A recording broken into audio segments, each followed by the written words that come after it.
Last time we spoke about the Mongolian Revolution of 1921. Mongolia found herself stuck between two crumbling empires who were both engulfed in brutal civil wars. The warlord Duan Shire invaded Mongolia, effectively making it a protectorate. This in turn prompted Mongolian nobles to form resistance groups like the Consular Hill and the East Urga group to combat Chinese dominance. The merging of these two groups birthed the Mongolian People's Party, seeking Soviet support for independence. Meanwhile, the psychopath Roman von Unun Stabger, claiming descent from Genghis Khan, emerged as a militaristic force, aligning with White Russian and Japanese interests to seize Mongolia. His brutal campaign ousted Chinese occupiers, restored the Bogd Khan to power, but brought tyranny, especially targeting Jews and Red Russians. The Mongolians were now seeking help, yet again from the Chinese, but someone else was looking to pick a fight with the megalomaniac Unun Stabger. This episode is The Case of Mongolia and Tibet Status.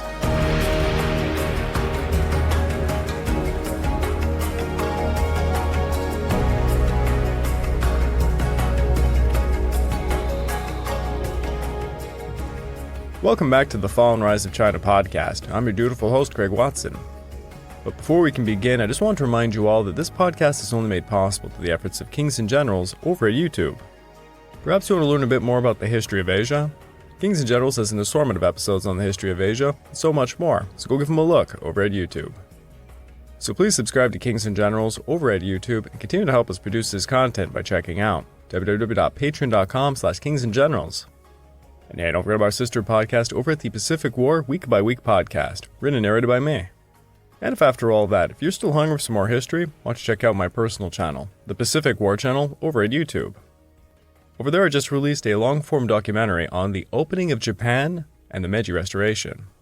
Also, please check out my Patreon account at www.patreon.com/thepacificwarchannel, where for as little as $2 a month, you get access to my Patreon exclusive podcast, early access to all of my content, and voting rights for what I will tackle next.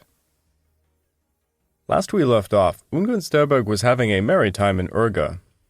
His secret police force, led by Colonel Leonid Sibelov, was hunting down all the Reds and Jews that he could find amongst the Russian colonial community of Mongolia.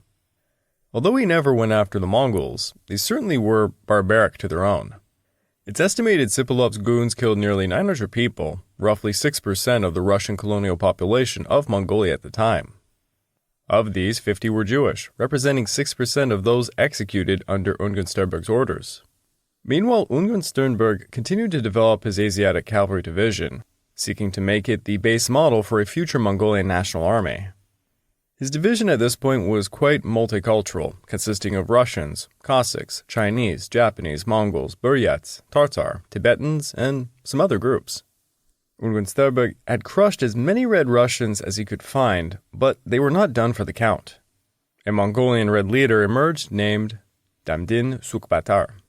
Sukbatar, meaning the axe hero in Mongolian, was born in Ulaanbaatar, a Chinese trading settlement a few kilometers east of Ikkure.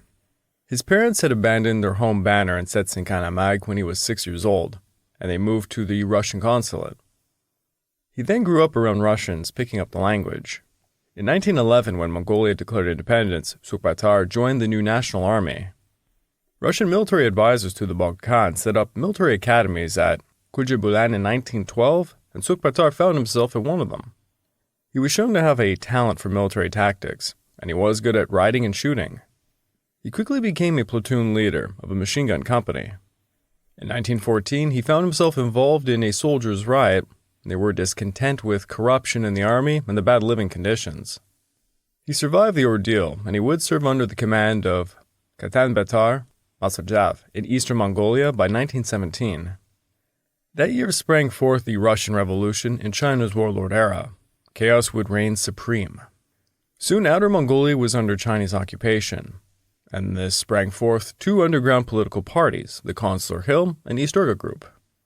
By 1920, they united to form the Mongolian People's Party, and Sukbatar found himself becoming a delegate, sent multiple times to multiple places in the new Soviet Union, seeking military assistance.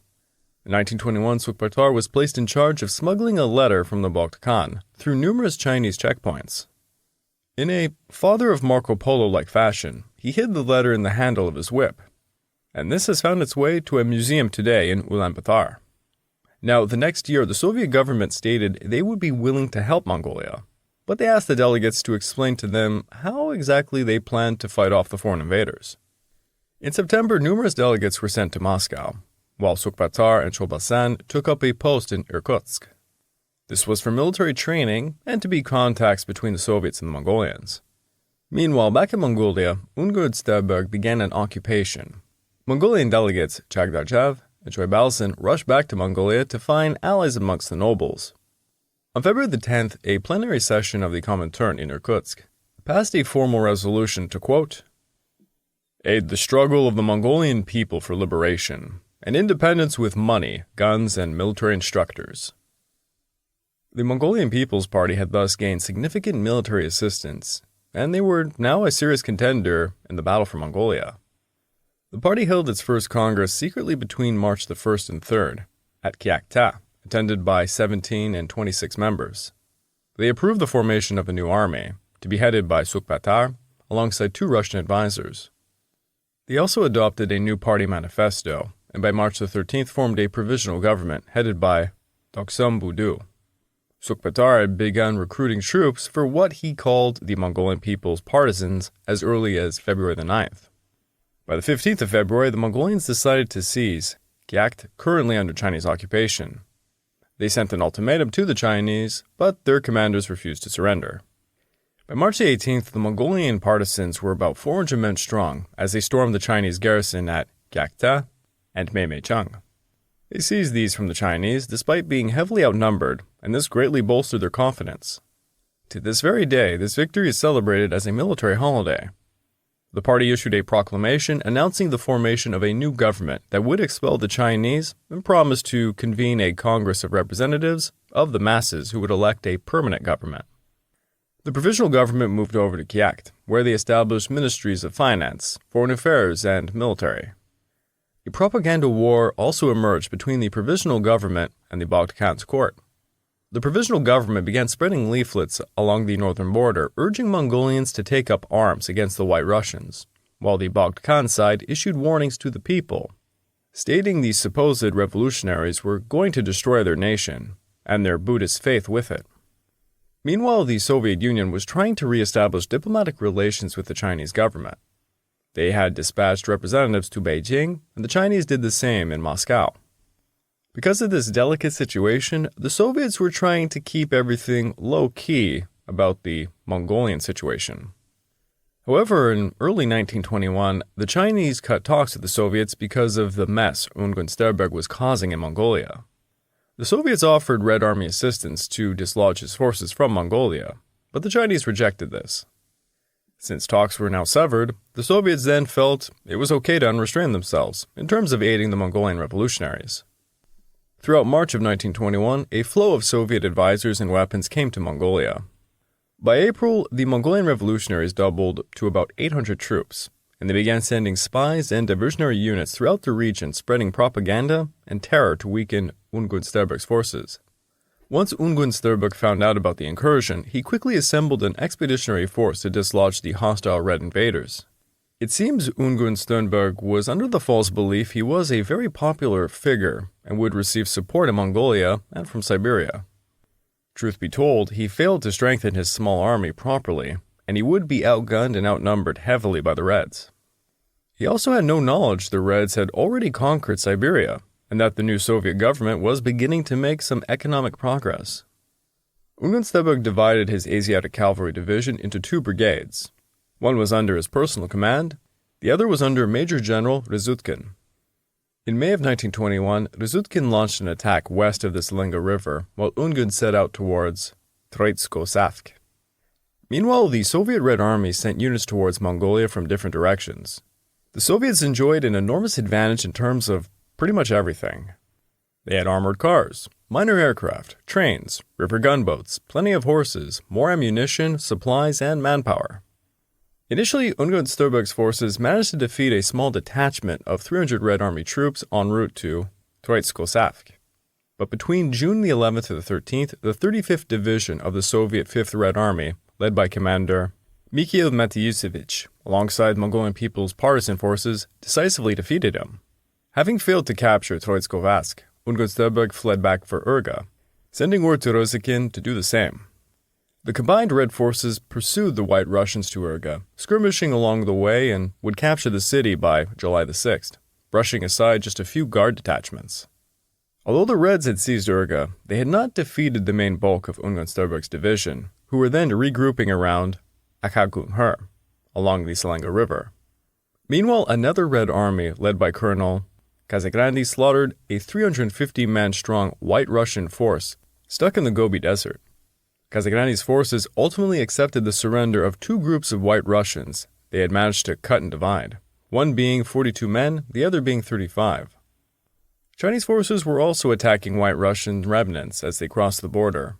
It is believed some of these men were deserters of Unun Sternberg's division.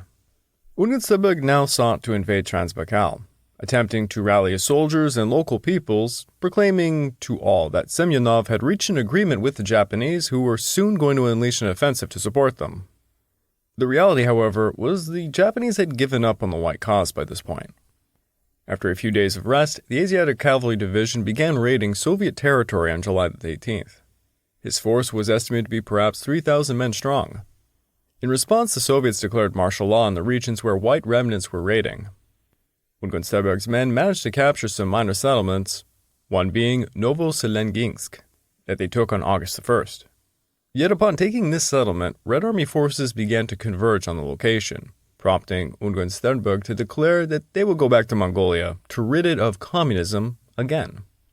By this point, most of his men were not idiots. They knew they were following a doomed cause. Many of them sought to desert and flee for Manchuria to join up with Russian refugees there. Unun Sternberg, meanwhile, seemed to also have his own escape plan. He was going to head for Tuba and then for Tibet. Men under both brigades began to mutiny on August 17th. Ryzutkin was assassinated. The next day, the same assassins tried to kill Unun Sternberg. He managed to evade them twice by fleeing with a smaller detachment consisting exclusively of Mongolians. The Mongols rode out a distance with him, before tying him up and leaving him there to flee. At this point, the rest of his two brigades had scattered, for their lives, fleeing over the Chinese border. Unun Sternberg was captured on August 20th by a Red Army detachment led by Pyotr Yefimovich Shitenkin. Pyotr also happened to be a Cheka. This was a Soviet secret police organization that infamously conducted the Red Terror. Ironically, I think I can say this here, but I'm currently writing a few series for Kings and Generals, and one of them happens to be on the Russian Civil War. I go through the formation of all these types of organizations, and if you want to learn more about that, I think it's actually on the KNG Patreon. I think it's exclusive there for at least a while, and then it'll become something like a long-form documentary on the YouTube channel.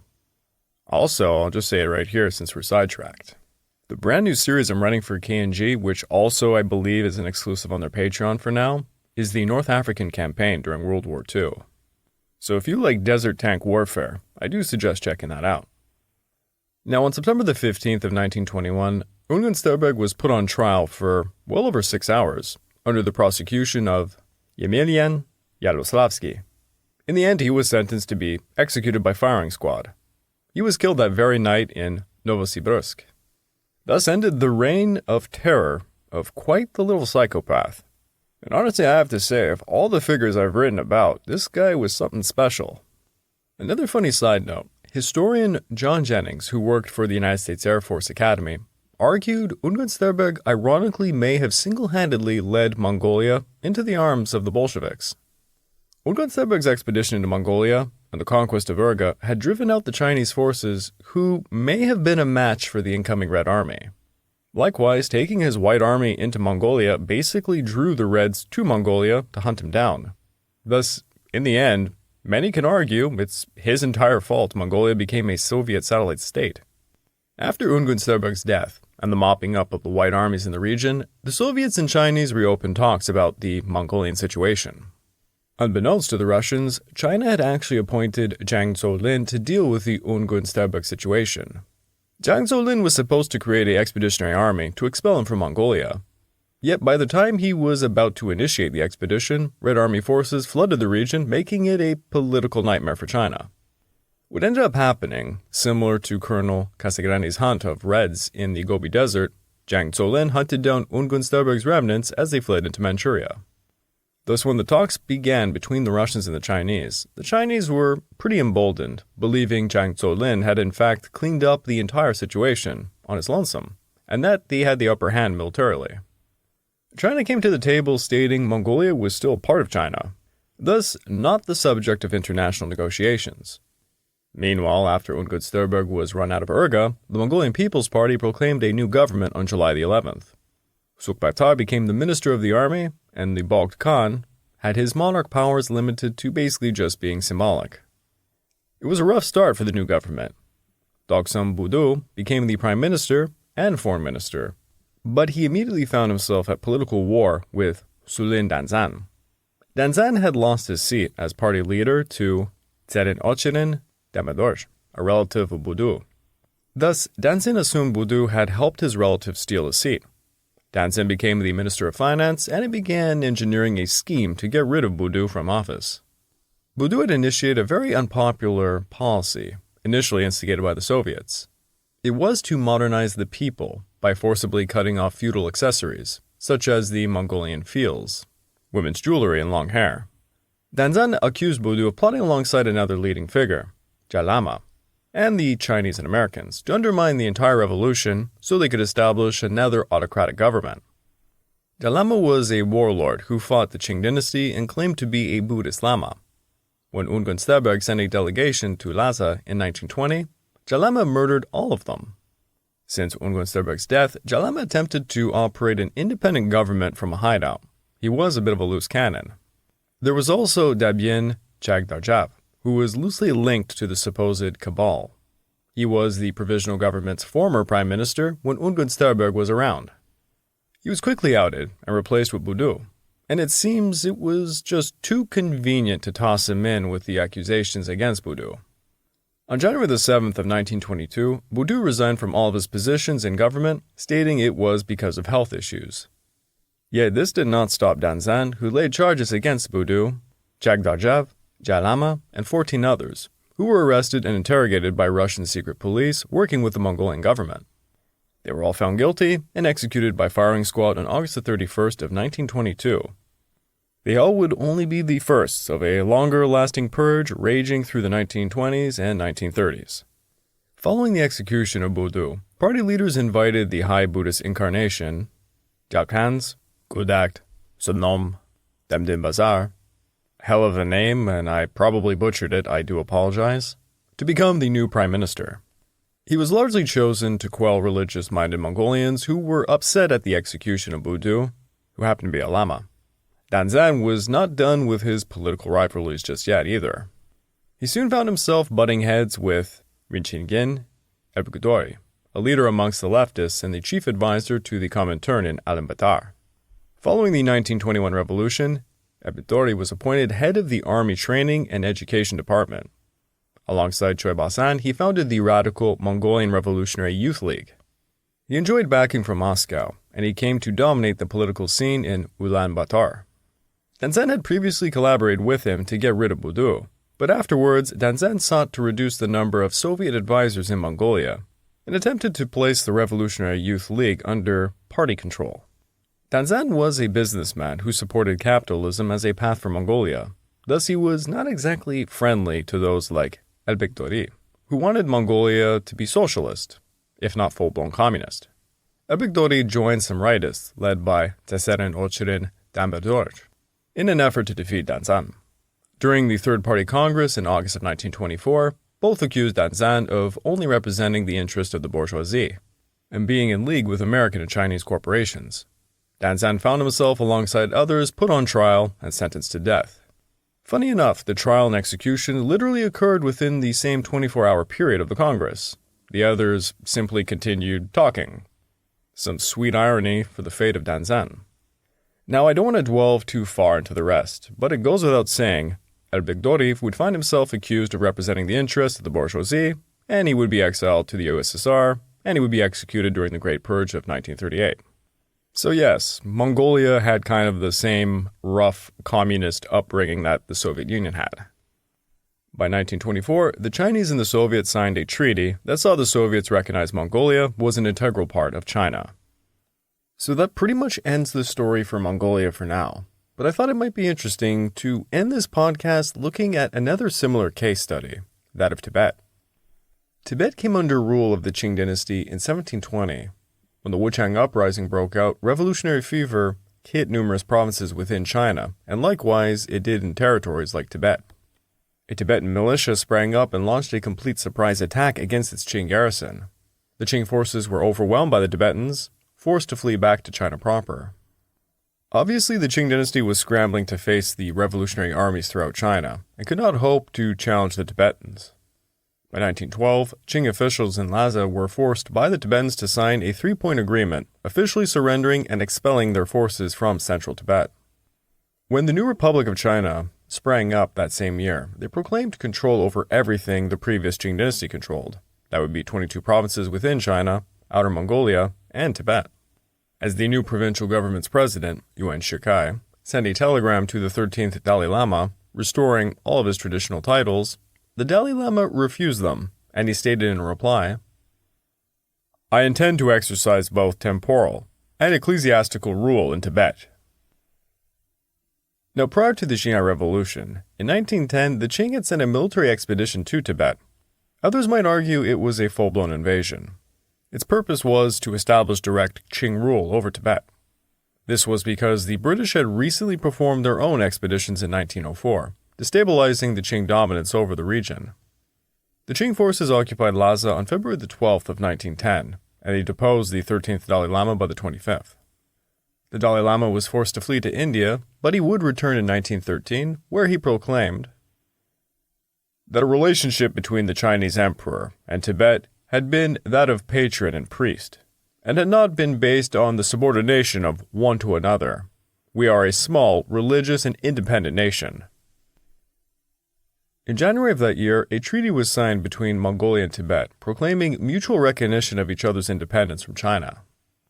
Within the treaty, both nations pledged to aid each other against internal and external enemies, free trade, and they declared a mutual relationship based on the Golok sect of Buddhism.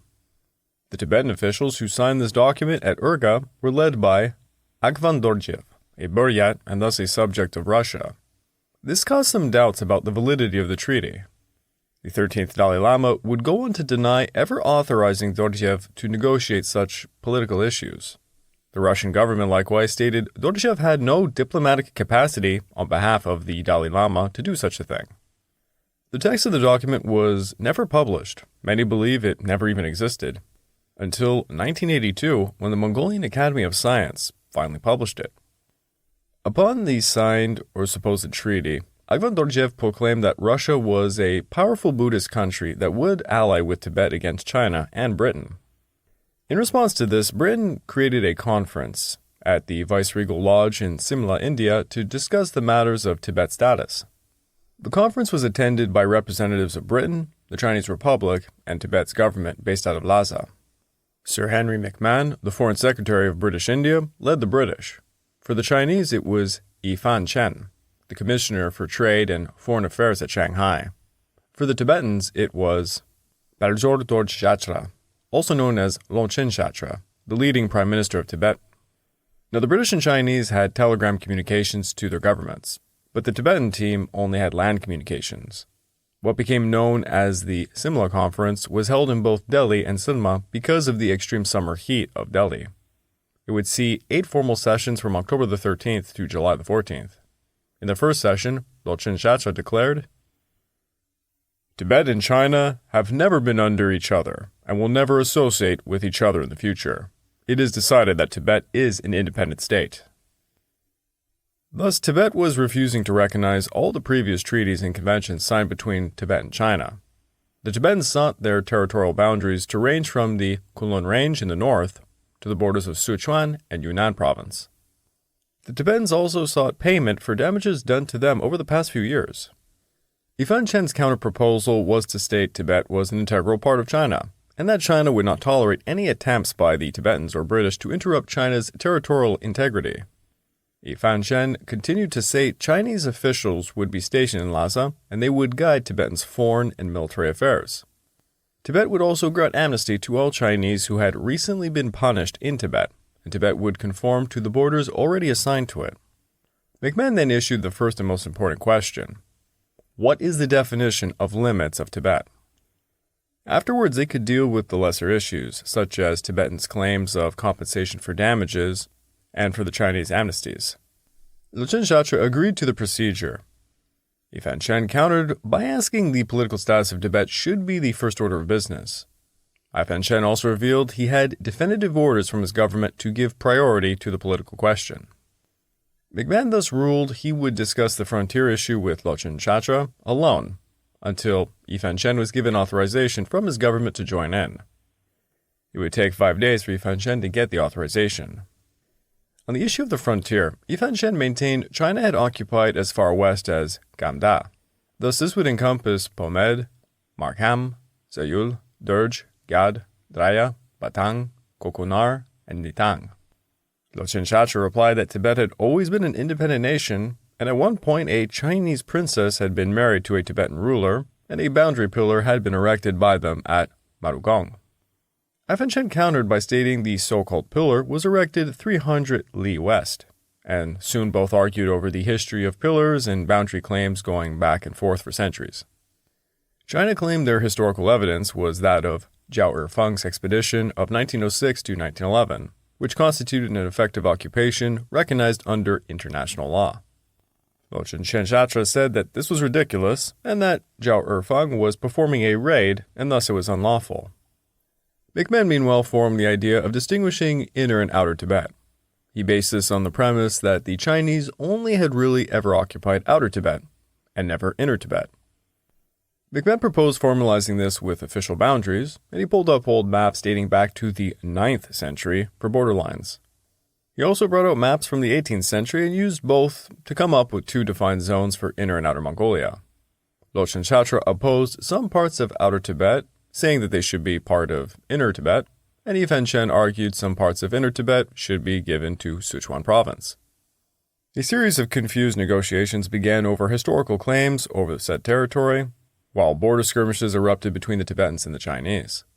McMahon, losing his patience, appealed to both men, stating, "Can we have a brand and statesmanlike spirit of compromise so that our labors could be brought to a speedy conclusion?" Yi Fan-shen maintained it was still premature to draft anything, since he had not established what was Inner or Outer Tibet. Finally, in April of 1914, a draft convention with a map was begun by the 3 men. Yi Fan-shen was the most reluctant, but he gradually accepted it. Britain and China agreed to leave Tibet as a neutral zone, free of their interference. However, China repudiated Yi Fan-shen's plenipotentiary actions, stating that he had been coerced into the draft convention. McMahon said that that was ridiculous. China charged McMahon for being unfriendly to China and having an uncompromising attitude, which is funny because if I read to you every single meeting these guys had, it was 99% at the fault of Yi Fan-shen. He didn't budge on a single issue, and quite frankly, he was a dick.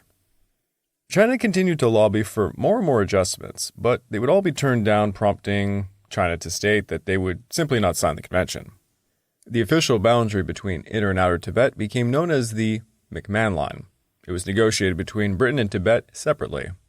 The convention stated Tibet formed a part of Chinese territory. After the Tibetans selected a Dalai Lama, the Chinese government would be notified, and the Chinese commissioner in Lhasa would, quote, "formally communicate to His Holiness the titles consistent with his dignity, which have been conferred by the Chinese government." The Tibetan government would appoint all officers for Outer Tibet, and Outer Tibet would not be represented in the Chinese parliament or in any other such assembly. China refused to acknowledge any of this. This entire situation remains a problem to this very day, as most of you probably already assumed. I would like to take this time to remind all of you that this podcast is only made possible through the efforts of Kings and Generals over at YouTube. Please go subscribe to Kings and Generals over at YouTube and continue to help us produce this content by checking out www.patreon.com/kingsandgenerals. And hey, don't forget about our sister podcast over at the Pacific War Week by Week podcast, written and narrated by me. And if after all that, if you're still hungry for some more history, why don't you check out my personal channel, the Pacific War Channel, over at YouTube. Perhaps you're more interested in Japanese history? I just released an entire documentary, I think it's about an hour plus long, on the opening of Japan and the Meiji Restoration.